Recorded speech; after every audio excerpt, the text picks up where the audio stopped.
On va regarder maintenant un peu plus en détail le résultat de Benoît Hamon dans les Yvelines, résultat du Parti socialiste. Le coup est encore plus rude. Le PS poursuit cette chute infernale entamée en 2014 avec les élections municipales sur l'ensemble du département des Yvelines. Benoît Hamon termine comme sur le plan national 5e, 6,93% des suffrages exprimés, un score 4 fois plus faible que celui de François Hollande en 2012. Benoît Hamon termine 2e, pire encore, donc dans son fief électoral à Trappes avec 24% des voix derrière Jean-Luc Mélenchon, 32%. Alors, à qui la faute? Les avis sont partagés au sein du PS dans le département, avec une ligne qui préfère défendre Benoît Hamon, victime notamment de la mauvaise image du PS ces 5 dernières années. Écoutez.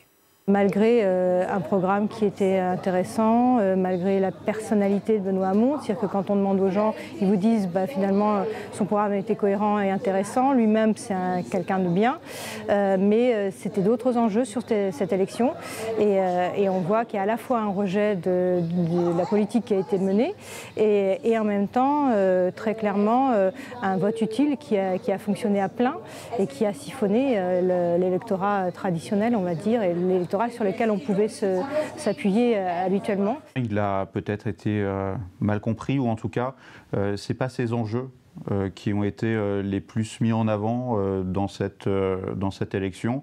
La faute aux affaires, notamment, puisqu'on a un monde politique qui n'est pas sain de manière générale, et c'est particulièrement ressorti pendant cette élection, et c'est dommageable pour le débat démocratique qui aurait dû avoir lieu.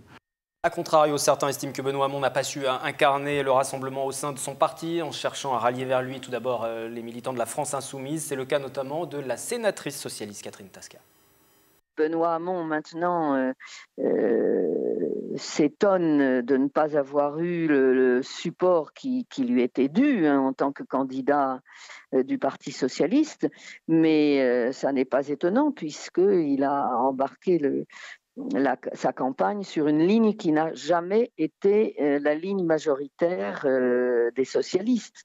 Donc effectivement, il s'est retrouvé assez seul dans cette campagne.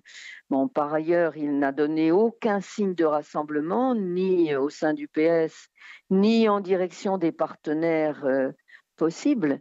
Et la prochaine étape qui sera compliquée, ce sont ces élections législatives de juin. Le PS ne compte que 2 députés dans les Yvelines, dont la 11e circonscription détenue par justement un certain Benoît Hamon. Stéphane Monson, c'est la disparition des socialistes, du Parti socialiste. C'est la disparition du Parti socialiste, version François Mitterrand, parti d'Épinay, 1971, puisque le score qu'il obtient est à peu de choses près équivalent à celui que Gaston Defferre avait obtenu en 69. Donc maintenant, il va y avoir une séparation du PS, une redistribution des cartes vers la France insoumise et puis éventuellement Emmanuel Macron. Oui, mais le PS peut se reconstruire, mais il va falloir être clair pour savoir sur quelle base et peut-être abandonner le système des courants qui avait fait jusqu'alors son succès. Vous avez essayé de mettre tout le monde d'accord en mettant sous le tapis les sujets qui fâchaient. Là, c'est clair qu'aujourd'hui, il va falloir faire effectivement le tri sur les différentes mouvances.